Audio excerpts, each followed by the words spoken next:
Family isn't always blood. It's the people we choose and those who keep choosing us. As we wind down our Legacy Worth Leaving series, this episode is the perfect bridge between leadership, hope, and chosen family in real time.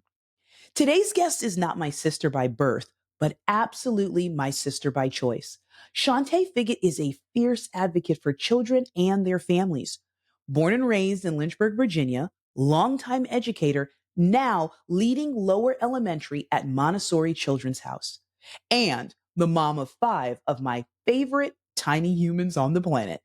Today, we're going to talk about chosen family, what it means to lead with hope in hard seasons, and why our kids deserve leaders, not just managers at school, at home, and in our communities. This is the Cultivate Experience. Welcome, relational leaders and listeners. This is Cultivate, your podcast destination where we celebrate thriving relational leaders and encourage each other along the influence journey. I am Wendy F. Adams, your host and strategic guide. I believe work shouldn't be a 4-letter word, but should inspire, challenge, and fulfill. Through a high challenge and high support model, we will explore the recipe for relational leadership that drives meaningful change. After all, as leaders, we're either driving progress or we're driving the problem. So let's grow together. Welcome back to a fresh episode of the Cultivate Experience. As we're winding down our Legacy Worth Leaving series, I have the absolute pleasure, and so will you, of welcoming someone very near and dear to my heart as today's guest. Not my sister by birth, but absolutely a sister by choice, and you will learn more about me than you probably ever thought you could. We met at a youth conference in Florida back in 2009 when I was in the middle of what I call my life funk. And she brought bold force hope into my space. And yeah, she's been stretching me ever since. Shanté Figgatt, thanks for saying yes to the Cultivate Experience. Oh, I will always say yes, as you have done for me. Um, that Florida experience, I don't think I knew quite what I was getting into when I said yes then and continued to say yes. Yeah, no one did. No one did. Okay, sis, this could be a dangerous space, but I'm gonna let you take the first playful jab and then we're gonna jump into our conversation. So, what do you want the audience to know about us? I can be challenging. And many people will say maybe they're scared of me or I seem really intense. And I will say that that did not even appear to slow you down. With Sonic like speed, I, Wendy pushed her way into, hey, I'm going to come visit, stuck her fingers in my armpits because I was sweating profusely on a drive, and has gone on all kinds of adventures where we have gotten our cars locked up in a parking garage. We've had cars break down with a bunch of kids in it. We've just had to entertain because things were not going the way we thought, and just keeps on rolling. Yeah, that pretty much sums it up. But I'm sure there'll be more. I couldn't believe you actually told the armpit story, but that's It's just the part of our classic. relationship. It is. It is. Well, here at the Cultivate Experience, we definitely believe in relational leadership. We have relational leadership between us. It's what anchors what I call self-awareness and authenticity. You can't get any more authentic than armpits. So I have to open up with one of my favorite Maya Angelou quotes. You've seen it, you've heard it. Family isn't always blood. It's the people in your life who want you in theirs, the ones who accept you for who you are, the ones who would do anything to see you smile or laugh, and who love you no matter what. How does that speak into your life? Beyond you and me, what does that look like? I think a lot of that looks, if you look at those people who are in my inner circle, they're not always the people I talk to the most. Um, but they are the people that I call. They're the people that Mm. know the deep, dark secrets, that show up sometimes in a parking lot to pray with me before an event, that show up to get first day of school pictures every year especially as I take on a new adventure with whatever is best for my basketball team, as I am often reminded, I have created a basketball team with my husband. It's the people who come along for the adventure and there is not a judgment and who I am or how I've chosen to parent. And they just come alongside, and we're herding cats sometimes, and they're there for the adventure that whole time. Well, you've been living that out loud in front of me for over 15 years. We're moving on to 16 years here shortly, right? And that was one of the things that drew me in. I'm like, who is this person and how large is her family? And that was before you changed your last name. That's a whole nother story. And started adding all these children, right? I was like, there's how many people? And then recognizing that this whole like it's not just about DNA thing wasn't just something that with me, but this was something that resonated with you as well. So I do call that season and that space that you found me a funk. And it was. Bankruptcy surrounded me, and I was not feeling very hopeful. From your perspective, what did you actually see in me in that season? Someone who pursued, who wanted to have a relationship with, who went out on a limb for a complete stranger, and who had a lot of life. Um, so just the honesty in which you spoke about yourself, or moments that had passed, and then you're willing to say, "Hey, this chick just came here from states away, has sunglasses on her head at midnight, and is just saying all kinds of crazy things. And look, hey, she'll keep eating donuts if we throw them at her," which is a legacy I've passed on to my children.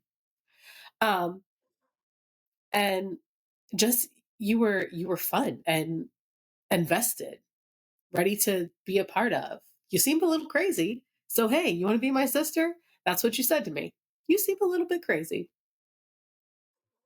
True indeed. And you know what? I've watched you do this with others, leading friends and whether you bring them into that inner core circle, but leading them through some heavy things, but never trying to actually fix them. Why is that important? I think in the moment that we try to start fixing people, we create a message that they're not good enough. Mm. And that's not the case. So maybe you're in a hard season. Maybe there is growth that can happen. We all can grow. But at the point at which I'm trying to fix you, that I'm saying, okay, I'm going to accept you, but I really don't think that you're good enough right now. And so let me show you what I think good enough looks like. I've got to and not I don't have to imagine it because I've had the pleasure of being in the classroom at points in time with you. But that's the message that you actually translate to your students, no matter the age. Because sometimes I just want to fix what I am seeing, right? And so I've watched you do that. And why do you think that that is important in the classroom? At the point with children that we start trying to fix them, all they're seeing is the flaws. At the point at which we say, I see that challenge too, let's find a way to overcome it. They, one, feel like we're on their team, and two, are gaining a confidence in themselves that even though there is a problem now or in the future, I Mm. can find a way to fix it. I am not held back by a label. I am not held back by a challenge. I can overcome it. I can accomplish great things. And if we're creating leaders, then that's what we need. We need people who can still decide to work through those struggles and accomplish great things. Well, you just defined empowerment. We throw that word around. I'm going to empower you, but that what you just spoke out so that they can see it for themselves. Obviously, as a teacher, you are an educator. You're providing tools, but you're coming alongside. Oh dear God, not doing it for them because sometimes they just want you to do it so we can get out the door. But did growing up in a big, close knit family and now having your own small nation of figgies, like, how did growing up in that environment, now having your children, how is that shaping the way that you see your space and place in your community? So, growing up, my family has been in Lynchburg for forever. Um, Mm, I mean, just very frankly, my great grandparents helped quite literally landscape Lynchburg to what it is. Um, so my family was well connected. People knew, oh, you're Lynn's granddaughter. Oh, you're Everett's granddaughter. Oh, you're Kathy's daughter. Like, yet my parents gave us some freedom to, my siblings and I all went to different schools. Um, and sometimes changed schools with what my parents thought was the best for the individual mm, child. And that, although I am not trying to run all over town at 15 different schools, did create a sense of, okay, what is going to work for each individual, not just what is easy for me. And as I became a mom and my mom got older, I saw that even more in her. Um, really looking at, well, how can I help you be the best you? How can I help you create that space for? And I saw that as an eighth grader when my family was changing churches and my mom went to the church that I wanted, that mm. my family is still at 24, almost 25 years later, because I was a little shyer than my sister. And I felt comfortable there. I found people that I connected with that I felt like welcomed me. And so it wasn't the church she wanted. It wasn't the church my sister wanted, but she recognized that I probably needed that step up more than she or my sister because they can both talk to trees. Um, and so she made that choice for our family. I love that. I love that. Okay, we've mentioned the nation that you have. How many are there? There are five. There are five in the nation, ranging from 11 months this past week to nine. Yeah, yeah. I heard the lump in the throat. I know. I know. We're still in single digits. It's okay. We are. She Um, will be nine on Saturday. she will, and it is hard to believe. For my audience, they know, and who those who follow me, they get to see glimpses of the Figgies because I couldn't be who I am without the stories that they tell. You want to talk about relational leadership. Be careful of what you say and share and do. They pick it all up. We know. Okay, so your educational journey started with 3 and 4 year olds. You moved Yes. through elementary, and then God bless you, middle schoolers. Oh my Love gosh. them.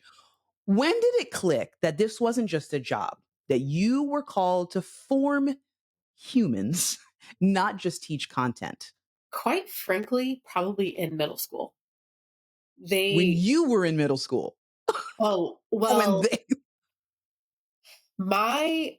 my desire to work with children and that light bulb moment happened when I was in middle school and high school. Because before I officially started teaching or working in a day center, I tutored. Mm, So I went to what was Lynchburg Christian Academy and is now Liberty Christian Academy at the time. And I tutored elementary students. The relationship that you made with them, the way that their face lit up saying, that's the person that tutors me. Now, as adults, we hear that's the person that tutored me, and we hear, you needed help, and somebody else had to give it. But for them, it's that's someone who's investing in me. That's someone mm. who's taking their time to help me be better. And that is the joy in which they say it. Um, and so it took a little while to figure out where my spot was. But when I actually, as a teacher, landed in middle school, they smell bad. They have bad attitudes. They are so confused about so many things, but they really are looking for someone to build a relationship with. And they will challenge and stretch you as they also let you challenge and stretch them. And so I think Well, there's truly stepping into Sandusky Middle School in 2013 really solidified for me that there had been times along the way that I wasn't sure that was really the right journey, that really solidified for me. This is exactly where I need to be. Well, and I've had the pleasure of, again, being able to see those light bulb moments, some of them come on for you. I wasn't there all the way back. Now, it makes sense that middle school is when it happened for you. Middle school is who you're connected to, because when I met you, I really thought you were a middle schooler at some point, just the way you ate. We can get into the donuts again. Um, and I'm like, where is all this food going? But I've watched those light bulbs come on for the students as you interact and engage, not even in the classroom, when they seek you out and find you in the community. That has really intrigued me. As most know, I coach, I don't teach, and that looks really different. But even in that space, when I was in an in between and people would say, you should just teach, Wendy, you should just, as my career, I'm like, that is not a just. There is nothing just about being an educator. And it's because of what you mentioned and what you've shared and what I've been able to see. And then watching it play out with your own children. You mentioned when your mom was like, hey, this is what she needs versus this is what your sister needs. You've got five to look at, and they all have very unique needs. So let's jump into the space that you and I have a lot of good conversations, sometimes tension filled about. And that is grown-ups versus little people. You have a strong, unapologetic line between managing a classroom and leading humans, your peers. How do you define that difference? And how do you think that even the children pick up on the difference between I'm going to manage what's happening in the classroom versus leading other humans in the work that they're doing? So I am in a Montessori classroom now. I got there by feeling like that was the absolute best choice for my family as a whole. And I had conversations about it. My husband and I have had conversations about it and looking at how it could benefit each of the children I had at the time I made that choice. There were only three, with a fourth very impending. He came about 10 days after I accepted my job. And what I saw that type of education could bring. Um, and so, just to give a little background on that, my oldest is my only girl. She is very much me. Um, she is a force to be reckoned with. However, she also very much wants to please. Um, and in that, she is going to survive and look pretty good anywhere. But she is freer now in the fact that she is thriving. She is willing to take a chance on talking to people, on trying to be their friend, on doing activities alone. Um, and a difference that if you hadn't seen her before, you may not notice. Um, and so that is really, I am now creating a classroom of students who are hopefully thriving because they are being given the tools to challenge the norm, to challenge their peers, but also to respect someone else's boundaries, to respect who someone else is. And so there's a lot of social emotional learning that takes place in a Montessori classroom. And all classrooms say they do it. The freedom I have is that it's in the moment. And so as a Mm. conflict arises, I don't have to wait till 2 o'clock on Thursday or 9:30 on Mondays to have my lesson. We have it in that time. I have a what's called a community gathering in my classroom twice a week. It is led by the third year students in my class. There's an agenda that we go through. It includes appreciations where you get a chance to appreciate someone in our community. So I could say, I appreciate Wendy for finding my viewpoints important enough to bring me on her podcast. And I would then pass, we have a gorilla. That's what they chose on. We have a little stuffed gorilla that we pass around. Um, and I would pass it to the next person. And it could be as simple as I appreciated someone helping me find a work. I appreciated the teacher for giving me a lesson. Um, but it allows them to hear from other people things that they didn't think about. And it allows for the children to think of what can I find positive in someone else. We also, in that same community gathering, have a concerns item on our agenda. Mm. And the students write in a notebook concerns. And so the concern is read by whoever's leading that meeting. And as a community, we talk about, okay, how can we address this concern? And so there was concern of stepping on rugs. So students in a Montessori classroom have the ability to work at tables. There are tables that are for one person, 2, 4. I have a very long table that can fit 8. And then they also have these special rugs they put out either on the floor or on a classroom rug and put their work on it. And so they are taught from a very young age to walk around the rug. Mm. As they hit elementary, we get a little quicker and we sometimes need reminders of those things. And so we jump across it because it's quicker, or we cut the corner. Uh, and so that concern was brought up. And then we were able to talk about, okay, what can we do as a reminder? What do we need to remember? We pull the rug back out and practice walking around the rug just as a reminder of this is what we're looking for. So I am empowering these kids now to see a problem, talk through solutions, but everyone gets to have a say so and speak into their community. Wow. And I've seen some of this, obviously. I spend time, but when you hear it in that comprehensive way of how that plays out, and then I get to see, because your oldest is in my small group at church, and I've been able to watch her take exactly what you said, those chances to raise her hand and say, ask a question, or I'll take the lead on, even if she's not completely sure that she can get it all right, which for the longest time, that would be it. I'm not going to say yes to doing if I don't know that I have all of the answer correct.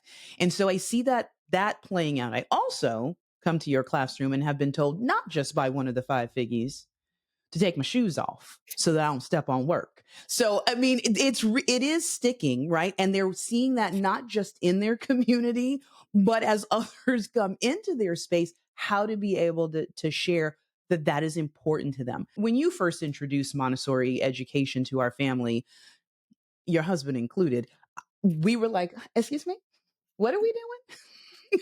There's a lot of choices. There's a lot of choices. Can we? But I have, and because I asked so many questions, and that's why I wanted to be able to have this opportunity, because I think people do have those questions on why Montessori education. And it is the education component, but it's what you just described. It's the life. It's the life lessons that come out of that. All right. So one thing I want to hear from you. This is your soapbox time. Schools often celebrate as a good classroom management style, but that in your view actually shuts down leadership, curiosity, voice. What's that thing? Because you get to step in both sides. You've been on traditional education, and now you're in the Montessori space. What is something that just needs to be gone? So someone just asked me this recently. Actually, it was the children's pastor at Heritage, Hmm. about saying good job. Mm. That is my one thing. Good job. Because when I say good job, or when you say good job, I am now telling you that your worth is based on my opinion. And we all Mm. have different opinions. And you and I have talked about all the different ways that our opinions can differ, and it's not right or wrong. We talked about your kitchen when you renovated it, and you were really, really happy with it. And I said, you have customized it to what you like. I don't necessarily feel like it improved value. I don't think it devalued it. I think it customized it to what you wanted, which, if you're living in it, that is worth a lot. Me saying good job, though, then says your worth needs to be customized to my opinion. Instead of, let me focus on the facts for you. You spent a really long time doing this. You've used a lot of blue in this picture. I see that you've tried 3 times to create that star. And then from there, you open up further conversation that if the child is not satisfied with their work, let's problem solve what we could do differently. But I believe that people don't understand the power of our words with children. that oftentimes when they are young, they are seeking our approval. And Hmm. when we give it in a good job, we think we're doing something positive by encouraging them. But truly, what we're doing is we're telling them their value is based on our opinion. Well, and to start it that young, because again, I say good job a lot in my adult world and the kids world. But I watch as you flesh out that definition. And I've heard you say it to others. You had that conversation. You and I have had that conversation. I see that starting to translate even in my coaching and how I can point in a particular direction, of course, depending on my words. So I know the power of words. And then I recognize, wow, if we start this earlier, if we go all the way back, if we're looking at a 3-year-old that I am sitting and trying to do an art project with on my deck, and I say, that's really good. And now it's, well, that's what Aunt B thinks, right? And so does that mean if I don't hear that, or I hear that it's bad, that it's not enough? And so I'm being educated along right alongside them. And I recognize, man, if that foundation of understanding where their self-worth really is grounded, if we can start that at 3, that looks really different at 33, right? In a team setting and in a leadership setting. So we all continue to learn in this space, and I catch myself often, and sometimes I tease because I just want to say this is really good, right?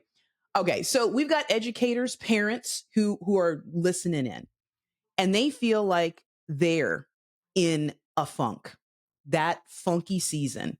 You and I have had that conversation, right?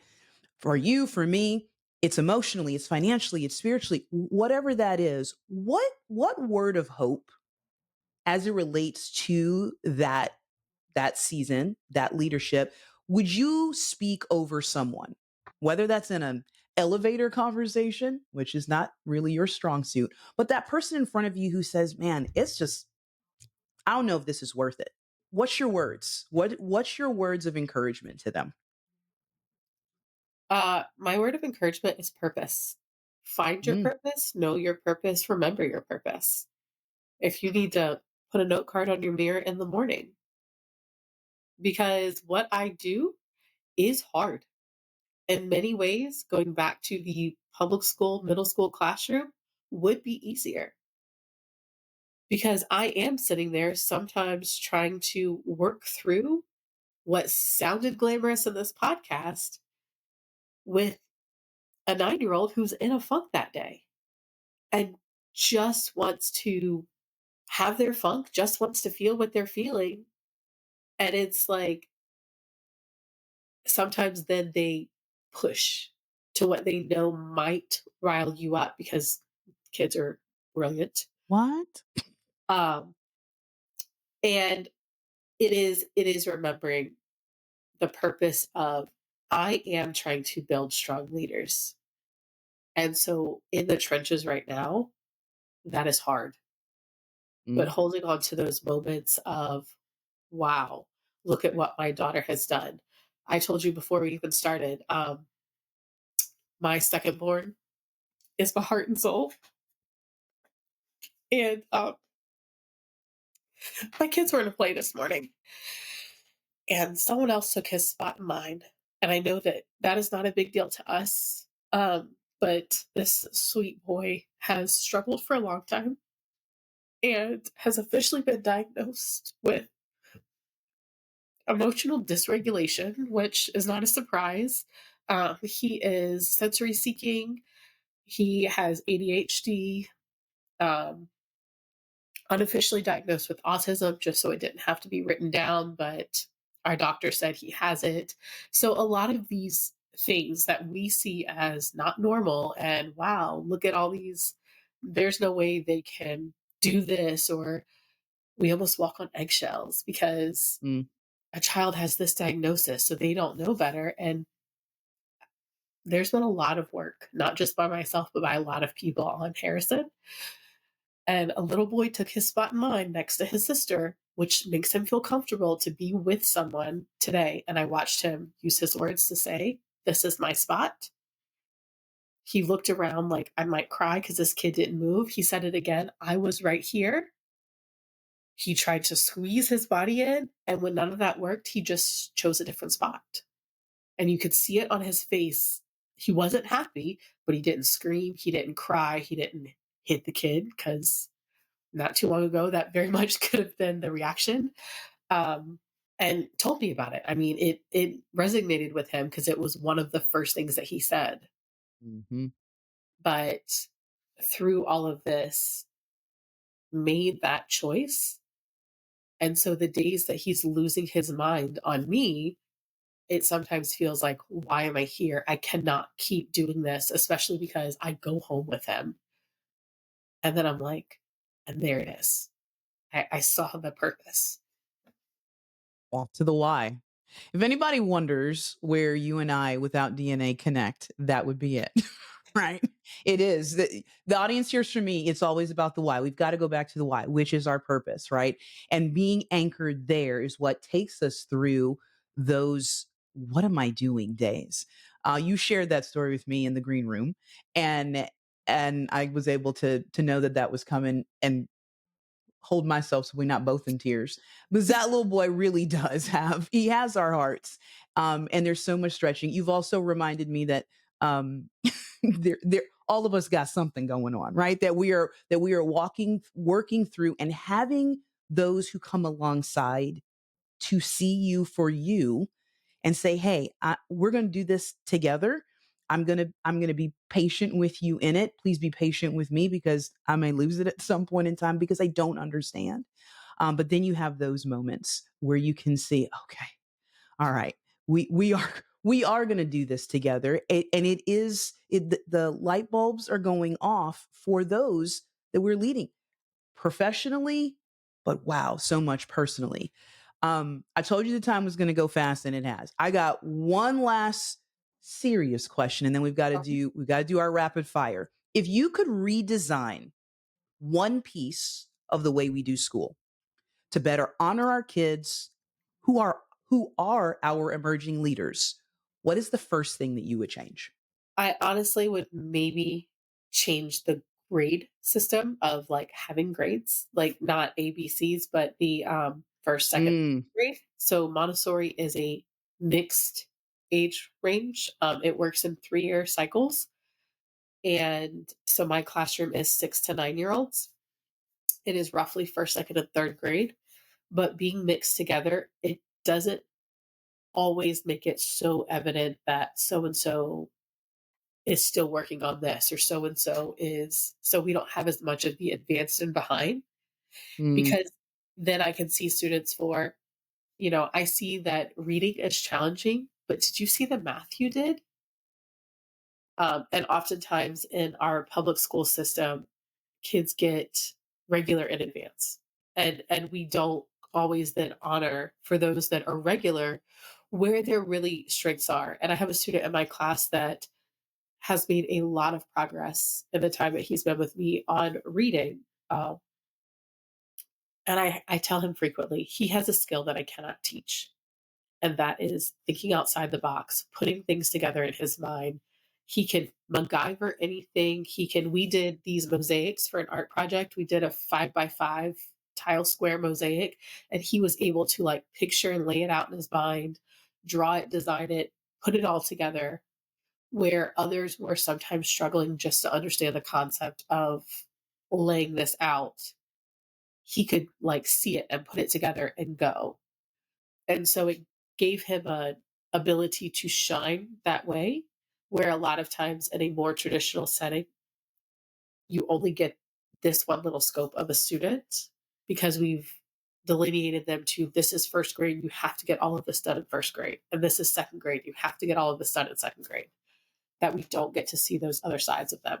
and that's a beautiful story, and what that student is going to be able to do and how far that will take them as they continue on in their education, but as they continue on in life, right? When we think about those that we work with, and we touched on it, but we didn't get deep into that space of grown up grown up life, and how we want to lead.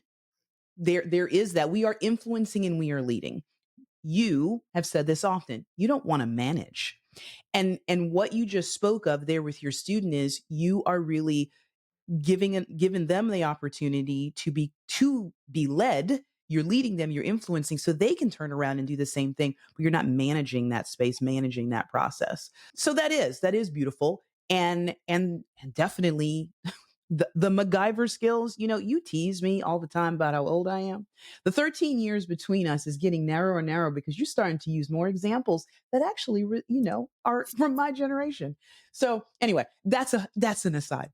I really like that the way that you are able to take the passion that you have, translate that professionally, bring that to your family personally, but then how that is now affecting the community. Because for every family that you interact and engage with, they then go out and are able to take these truths. I think that's the most beautiful part of what you get to do and what I get to be adjacent to. All right.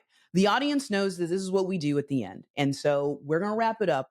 This first question just is going to make me laugh because just a conversation you and I had 2 days ago. But I'm going to say, what's your favorite way to reset after a long day? You don't ever do this, but what would be your favorite way to reset after a long day? Um, Because you can't even go to the bathroom by yourself. Let's face no, it. no, I can't. I just getting out of the shower this morning was touched by 3 people. um, it honestly is.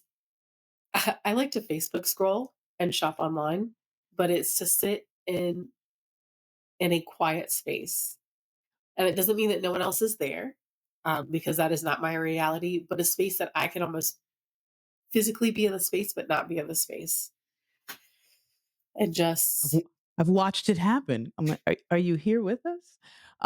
Okay. It doesn't happen long. It doesn't happen often, but I see that. What's something that people thoroughly must misunderstand about educators? uh I think oftentimes a common misnomer about education is that many of us got into it for the summer break. What? Um, No? and although that is a perk to be with my family, I have worked retail. I've worked in a variety of schools. I have been in phone call centers. I have done a little bit of day treatment, also challenging. It is truly a passion job. Um, and I feel like oftentimes based on deadlines that are imposed on us in public education, that piece is missed. Mm, That truly 99% of people that got into teaching got into it because we have an immense passion in seeing the next generation succeed. okay.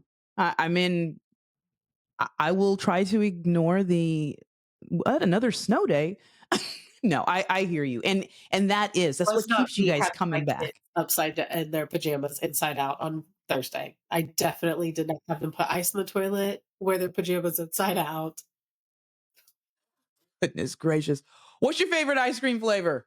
Mint chocolate chip.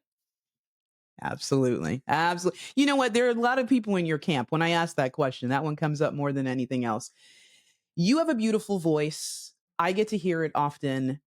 Music means a lot to you. You're talented in that way. What genre of music best fits your personality? Best fits my personality. You know, no one's ever asked me that. So I will tell you what I like the most, followed by what I think is the answer to your question. I love Okay. country music. Um, I love you anyway. the song backwards about what you get if you play a country song backwards is probably one that really resonates with me with the most. And if you have never heard it, it's you get your house back, you get your dog back, you get your best friend Jack's back, um, you get your hair back. But honestly, where I feel so powerful in singing it is praise and worship, and specifically soul artist, the soulful praise and worship. So give me a little Mandisa, Cece, and I'm my telling daughter. you, you catch her My around town, you might hear her humming. daughter's It's good. It's good stuff. All right, one word our family would use to describe you. that you can say online? Passionate, not always said with a positive connotation, but passionate nonetheless. Some might say sarcastic, smart alecky, competitive. I've Mm, been told that one a lot. All of that I feel like could fall under the umbrella of passion. yes. I would agree. I would agree wholeheartedly because it's what drew me in. All right, Shanté, you've been raising the bar in my life for over 15 years, and today you expanded the gift to my audience, plus a few extra LOLs that they now know about me. Thanks for sharing your Hey, I journey and held on to some of sparking a them. vision. I I held know, and we thank you for that. for the next time I get to come. Oh, you're sparking vision and change that's bigger than yourself, that's bigger than your family. And it's been an absolute pleasure having you on today. Well, thank you. I have enjoyed being here. Cultivate collaborators, you know that that is a wrap, but never truly over because we each bring our own special flavor to the mix of relational leadership. So until next time, let's keep stirring things up, keep making an impact, and being better together. Thanks, everyone. Before we sign off today, I want to send out huge appreciation to our listeners for tuning in. I hope you felt seen, heard, and inspired to level up your own leadership journey. Don't forget to like and subscribe so you don't miss future episodes. And if you're ready to level up your leadership, connect with me at cultivateforgood.com. That's cultivateforgood.com.